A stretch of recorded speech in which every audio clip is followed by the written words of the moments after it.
দলে দলে শরণার্থীতে জড়ো হচ্ছেন জামায়াতের নেতাকর্মীরা। আগামী জাতীয় নির্বাচনের লেভেল ফিল্ড তৈরি ও পিআর পদ্ধতিতে নির্বাচন দেওয়া সহ ৭ দফা দাবি আদায়ের লক্ষ্যে বাংলাদেশ জামায়াতে ইসলামী জাতীয় সমাবেশ আজ শনিবার ১৯ জুলাই দুপুরে অনুষ্ঠিত হবে। দলীয় সূত্রে জানা গেছে, সকাল ১০টায় কোরআন পাঠ হবে, এরপর হামদ ও নাত পরিবেশনা করা হবে। মূল অনুষ্ঠান শুরু হবে দুপুর ২টায়। এদিকে সমাবেশের আনুষ্ঠানিকতা দুপুরে শুরু হওয়ার কথা থাকলেও ভোর থেকে দলে দলে সমাবেশস্থলে শরণার্থী উদ্যানে আসতে শুরু করেছেন নেতাকর্মী ও সমর্থকেরা। গতকাল শুক্রবার রাতেও অনেক নেতাকর্মী শরণার্থীতে জড়ো হন।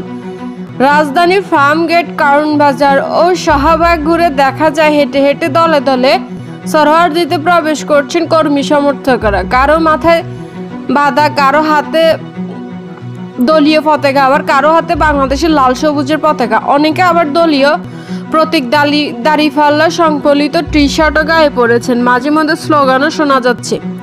জামায়াতের কর্মীরা জানেন, ৭ দফা দাবি আদায়ের লক্ষ্যে সমাবেশে যোগ দিচ্ছেন। সেই সঙ্গে দলের শীর্ষ নেতাদের দিক নির্দেশনাও শুনবেন তারা।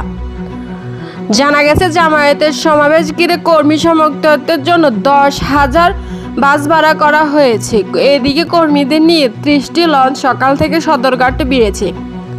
সেখানে থেকে বাসে কিংবা হেঁটে শরণার্থীতে অবস্থান করছেন তারা। আবার রেলপথেও আসছেন কর্মীরা।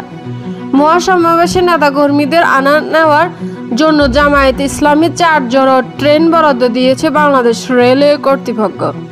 সমাবেশকে বিঘ্ন করতে ৬,০০০-এর বেশি স্বেচ্ছাসেবক নিযুক্ত দিয়েছেন দলটির পক্ষে। রাজধানীর ট্রাফিক ব্যবস্থাপনা বিশেষ উদ্যোগ নিয়েছে পুলিশ বিভাগ।